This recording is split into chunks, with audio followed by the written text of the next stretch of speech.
नैबे emergency वार्डआव direct सोफैबाय medical unit दंमोन यूनिवर्सिटीनि सिङावहाय किन्तु दे स्टाफआ गैथ'वामोन अ टाइमा गुड मर्निं हेलो एसपिनि नायगिरि साफ्रोमखौबो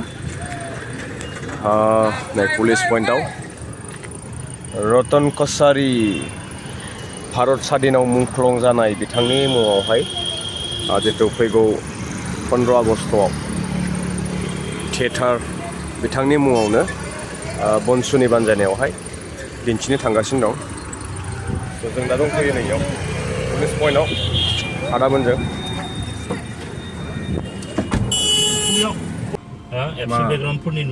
मानो कनफ्लिक्सन जानांगौ ने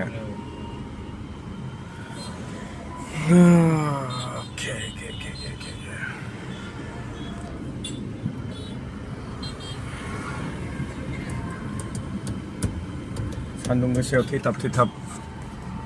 मा नागिरदों नोंसोर सान्दुं गोसायाव थैथाब ने औ मा नागिरदों उफाय गैया जाथिनि थाखायनो खामानि मावनायनि थाखायनो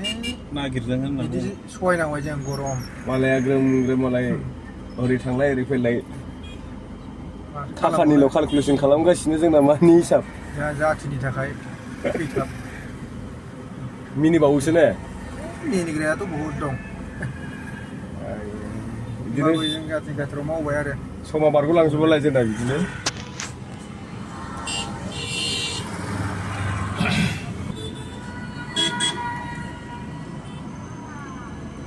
जेरक्स खालामगासिनो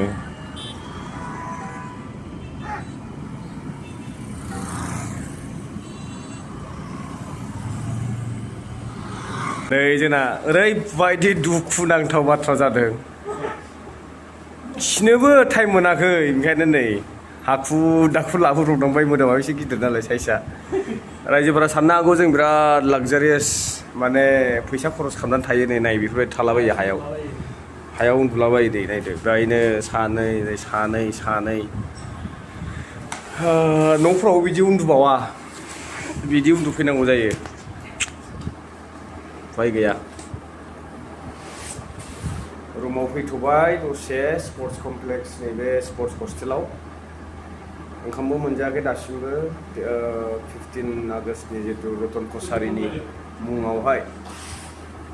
थियेटार नैबेनि थाखाय वर्कशप सोलिगासिनो दं गथ'फोरबो दं बाहाय बिसोरबो प्रेक्टिस होगासिनो दा जोङो प्रग्रामनि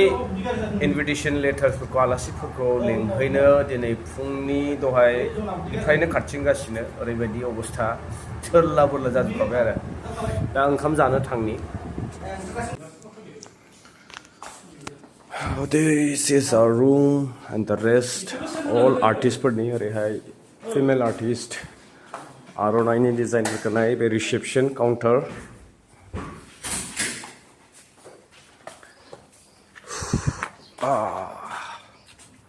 सान्दुङा ओरैबायदि गोसा सान्दुङा थैखागोनलै भुक लग रहा है भुक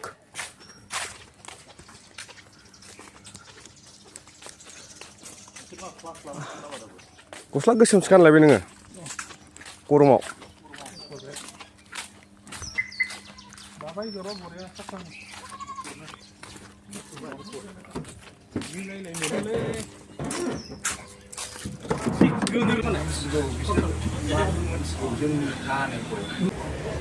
ओंखाम जानोसै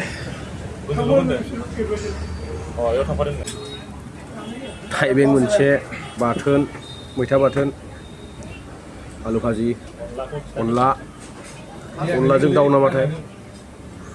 मिरामिस मैखुन भाजा दालि फैयै सान्दुं गोसाखौ सौसिबोनानै नै दा ओरैबायदि गोजोन अखा हादों नैबेहायनो जोंना हस्टेला गोजौआवहाय प्रेक्टिस बै गोजौआवहाय बल दङ बाहायनो प्रेक्टिस सोलिगासिनो वर्कशप स' बेबायदि एन्ड नै नायनो हायो बिराद पिसफुल जाना दं दा क्लाइमेटआ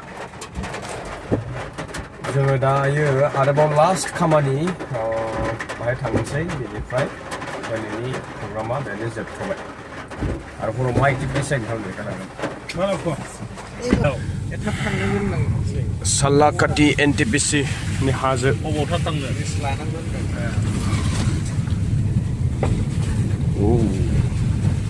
दहाय नैबेयावसो मोनफैनांगौमोन दा गावनायाव मा जागौमोन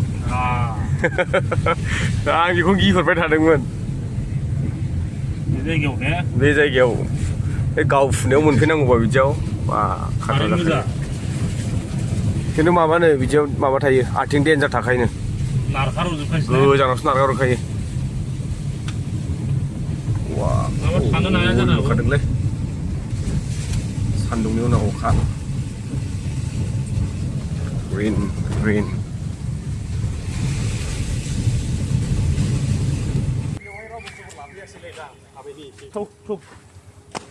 गारिखौ लांखानोसै नामा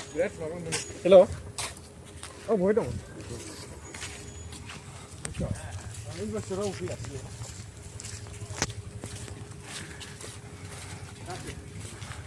स' जों मोनफैलायबाय नै बिउआव माखासे गेस्टफोरखौहाय इनभिटेसन होनो जोहोलाव नीलेश्वर ब्रह्म अडिट'रियाम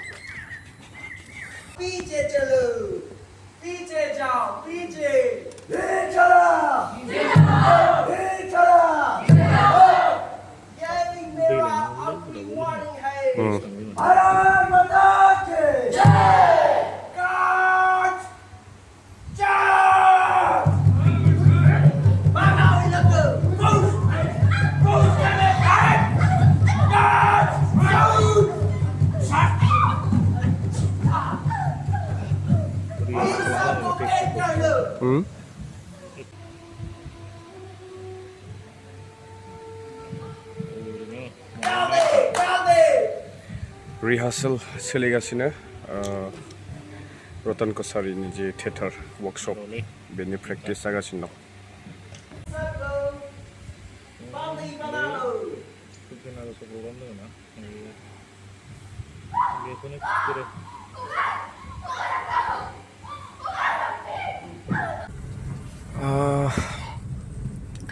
अडिट'रियाम हलावहाय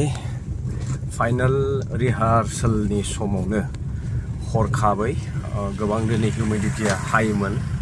जायनि जाहोनावहाय जोंनि ड्रामा रिहार्स खालामनाय स्टुडेन्ट फरायसा सासेया आर्टिस्टआ साडेनलि माने डिहाइड्रेसन जानानैहाय माने गोग्लैयो खिन्थु खुनु सिरियास गैया दा जों हस्पिटालाव लाबोबाय नै ट्रिटमेन्ट होगासिनो दङ डक्टरा बुंदों खुनु मेजर इस्यु गैया जास्ट माइनर दैनि अभाब जादों ओमफ्राय गरम जानायखाय बिदि जादों होननानै फोरमायबाय आरो स' आई थिंक दिस इज द एन्ड अफ टुडेस ब्लग लोगो मोनसिगोन नोंथांमोनजों नेक्स्ट टाइम टिल देन स्टे ट्युन बाय स' नैबे इमारजेन्सि वार्डआव डाइरेक्ट सोफैबाय मेडिकेल इउनिट दंमोन इउनिभारसिटिनि सिङावहाय खिन्थु दे स्टाफआ गैथ'वामोन टाइमाबो आप जाबायमोन नामा बेनिखायनो नैबेहाय क'क्राझार मेडिकेल इउनिभारसिटियावहाय लाबोनांगौ जाबाय आरो ना क'क्राझार मेडिकेल कलेजावहाय लाबोनांगौ जाबाय एनिवे नोंथांमोना फैदो बयबो अन 15th फाइनाल जितु जोंनि मुंख्लं जालांनाय भारत स्वाधीन भारत छोड़ो मुभमेन्टआवहाय बाहागो लानाय आरो गावनि जिउखौ बावसोमनानै जोंनि गेजेराव मुंख्लं जालांनाय रतन कसारिनि मुङै जाय बिथांखौनो बावैसो सान सिगां बा बावैसो आङो मोनसे बुब्लियावबो फोसावदोंमोन बिथांनि नामाकरन खालामखानाय लामाखौ सोलायनानै श्यामा प्रसाद होनो नागिरनाय जितु जाथाय जालांबाय स' जोङो मिथिहोजानो बयबो मोनथिथों होननानै नैबे रतन कसारिनि मुङै ड्रामाखौहाय श' खालामगोन आसा खालामदों वेल विशार्स नोंथांमोना बयबो नायफैयो जोंनि यां टेलेन्ट बिथांमोनाहाय नैबेखौ पारफर्म खालामगोन बड'लेण्ड इउनिभारसिटिनि अडिट'रियाम हलावहाय अन 5th स' बिदिब्ला रायजो राजा नोंथांमोन लोगो मोनसिगोन नेक्स्ट आरो गोदान भिडिअ'जोंहाय टिल देन बाय